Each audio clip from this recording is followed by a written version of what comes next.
Selamat datang channel Trading for Better Life. Di video ini saya coba analisa satu emiten secara teknikal saat ini masih bergerak downtrend dan laporan keuangan tahun 2024 tidak oke, malah mencatatkan rugi turun 270% dibandingkan periode yang sama tahun 2023. Bagaimana potensi saham di kedepannya? Yuk kita coba pelajari analisanya di video ini. Semoga analisa diberikan ini bisa bermanfaat dan membantu teman-teman dalam mengambil keputusan. Untuk teman-teman belum subscribe channel ini, bisa tekan tombol subscribe agar tidak ketinggalan informasi dan analisa saham terbaru kan diupload setiap harinya. Saham pertama akan saya analisa adalah saham DOIT.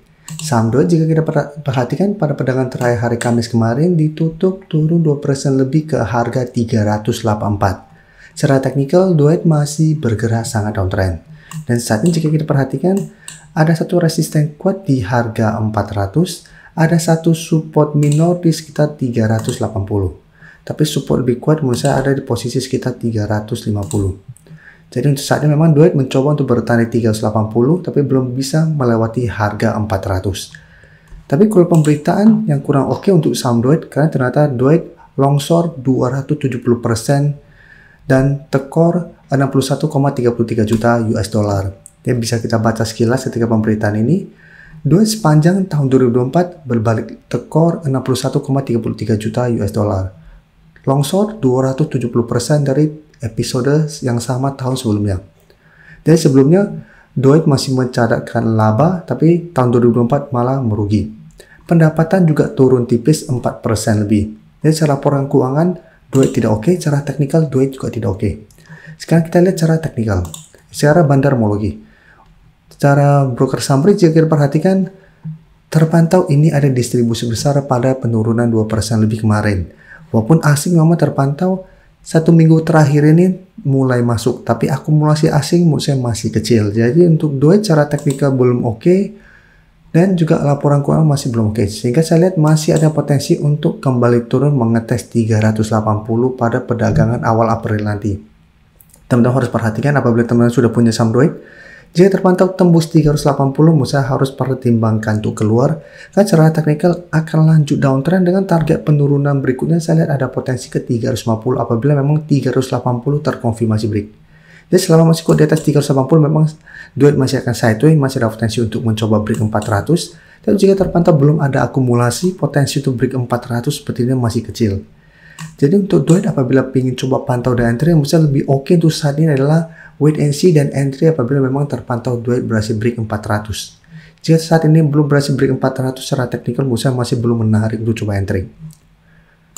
Sekarang kita lihat saham Adro. Saham Adro satu minggu ini juga mulai mencoba untuk bangkit. Dan bisa kita perhatikan satu minggu ini memang sempat melemah turun di bawah 1800, sempat menyentuh sekitar harga 1710. Tapi minggu ini beberapa hari terakhir bisa kita lihat hari Rabu Adro berhasil naik, hari Kamis juga masih naik 0,27% ke 1845. Jadi secara teknikal mulai membaik karena Adro sudah mulai berada di atas 1800. Secara candle memang ini belum terkonfirmasi break, tapi jika terpantau nanti awal April berhasil konfirmasi break 1800, menurut Adro akan mencoba untuk mulai bangkit dari downtrendnya dengan target kenaikan di 1200. Apalagi jika kita perhatikan di broker summary untuk Adro, bisa kita lihat asing memang masih terus keluar.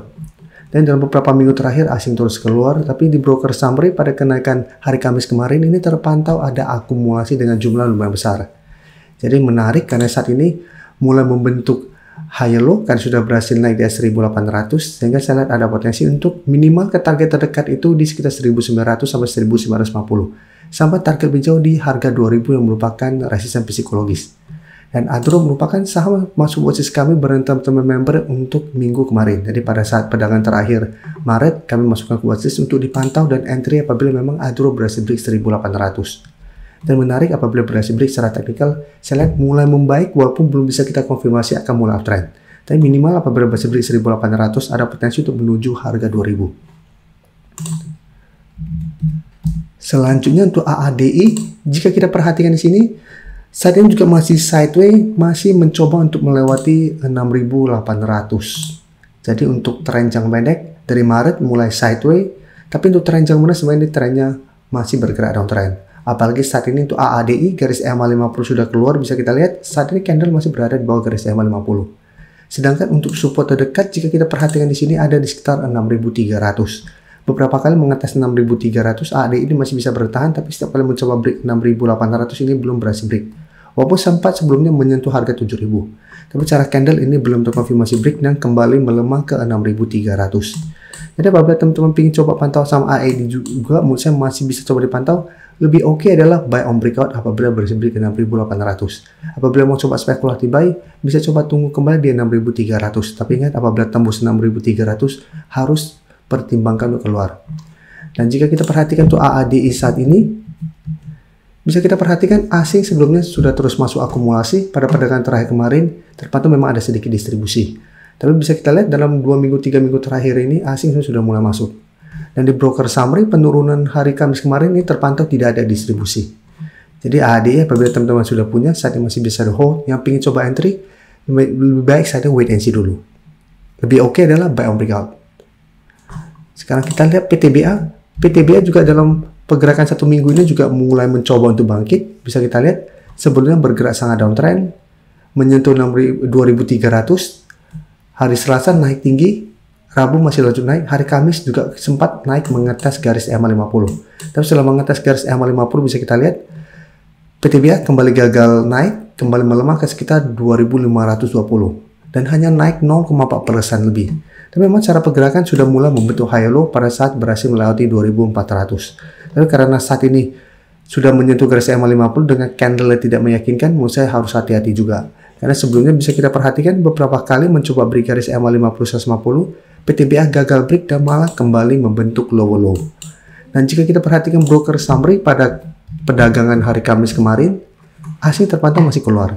Dan di broker summary kenaikan 0,39% ini malah terpantau ada sedikit distribusi. Jadi untuk PTBA apabila teman-teman sudah berhasil beli di sekitar 2.300 sampai 2.350, menurut saya saat ini masih bisa di hold. Teman-teman bisa jadikan 2.500 untuk trailing stop atau 2.400 untuk trailing stop. Secara teknikal menurut saya selama kuat di atas 2.400 walaupun gagal break garis EMA 50, PTBA masih ada potensi untuk melanjutkan high low-nya selama masih kuat di atas 2.400. Jika terpantau pada perdagangan awal April berhasil break garis EMA 50, secara teknikal PTBA akan lebih oke lagi. Karena garis EMA 50 akan berubah menjadi support lebih kuat dan ada potensi untuk lanjut naik mengetes garis EMA 150 di 2.670 sampai 2.700. Jadi untuk yang sudah punya, saat ini masih bisa di hold. Yang ingin coba entry juga masih bisa coba dipantau, tapi untuk saat ini coba tunggu di sekitar 2.500. Jika terpantau PTBA masih kuat berada di atas 2.500, teman-teman mau coba entry, itu masih bisa coba entry untuk swing dengan target di garis EMA 50 sampai 2.600. Tapi jika terpantau minggu depan ternyata PTBA gagal bertahan di 2.500, lanjut turun di bawah 2.500, lebih oke menurut saya adalah coba tunggu di sekitar 2.400 untuk buy on supportnya.